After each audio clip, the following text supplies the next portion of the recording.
તો દર્શક મિત્રો, હવે જોઈએ સમાચાર વિસ્તારથી। શ્રાવણ માસના સોમવાર નિમિત્તે ભુજના જબલેશ્વર મહાદેવ મંદિરે મહાઆરતીનું આયોજન કરવામાં આવ્યું। આજરોજ શ્રાવણ માસના છેલ્લા સોમવાર નિમિત્તે કચ્છભરના વિવિધ શિવ મંદિરોમાં કાર્યક્રમોના આયોજનો કરાયા છે, જેના ભાગરૂપે વિસ્તારમાં આવેલ પૌરાણિક જબલેશ્વર મહાદેવ મંદિરે મહાઆરતીનું આયોજન સવારના ભાગે રાખવામાં આવેલ, જેનો ઉદ્દેશ્ય આમ તો મહાઆરતી સાંજના ભાગે હોય, પરંતુ સવારના ભાગે રાખવાનું કારણ લોકોમાં પવિત્ર વાતાવરણમાં આવવાનો અનેરો અને અદ્ભુત આનંદ હોય છે તેવું જણાવવામાં આવ્યું હતું।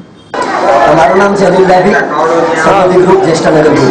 આજની કાર્યક્રમમાં અગર વાત કરીએ તો જબલેશ્વર મહાદેવ મંદિર જ્યેષ્ઠાનગરમાં વર્ષો જૂનું મંદિર છે અને તેમાં પણ સંગતિ ગ્રુપના અમારા જે વડીલ છે અને કહેવાય કે ગ્રુપના ખાસ વ્યક્તિ અમારા રાજેશભાઈ ગોર અને અમારી સમગ્ર ટીમ વતીથી છેલ્લા 10 વર્ષથી અમે નક્કી કર્યું હતું કે સાંજે જે મહાઆરતી હોય છે, સાંજનો જે મહાઆરતીનો માહોલ હોય છે, પરંતુ આ વખતે અમે 10 વર્ષથી સવારે મહાઆરતીનું આયોજન કરેલ છે। એનું કારણ છે કે સવારે માણસ નાહી ધોઈ ફ્રેશ થઈ અને દાદાના દર્શને આવી શકે અને સવારે માણસ કોઈ પણ રીતે સ્વચ્છ હોય અને ફ્રેશ હોય, એના માટે અમે સવારે છેલ્લા 12 વર્ષથી આ સવારે મહાઆરતીનું આયોજન કરવામાં આવે છે। આ તમને કહેવામાં આવે કે શ્રાવણ મહિનાના 4 શ્રાવણમાં સોમવાર હોય એમાં સંગતિ ગ્રુપ દ્વારા આયોજન કરવામાં આવે છે અને દર વખતે પ્રસાદના અલગ અલગ દાતા હોય છે, જેમાં ભક્તજનો ભાવિકોની અગર વાત કરીએ તો 500 થી 600 દર સોમવારે આ મહાઆરતીમાં ભાગ લેતા હોય છે। જ્યારે આજે છેલ્લો સોમવાર હોવાને કારણે મંદિરમાં પણ આપ પોતે જોઈ શકો છો, આપના વિઝ્યુઅલમાં પણ જોયો હશે કે પગ રાખવાની પણ જગ્યા નથી।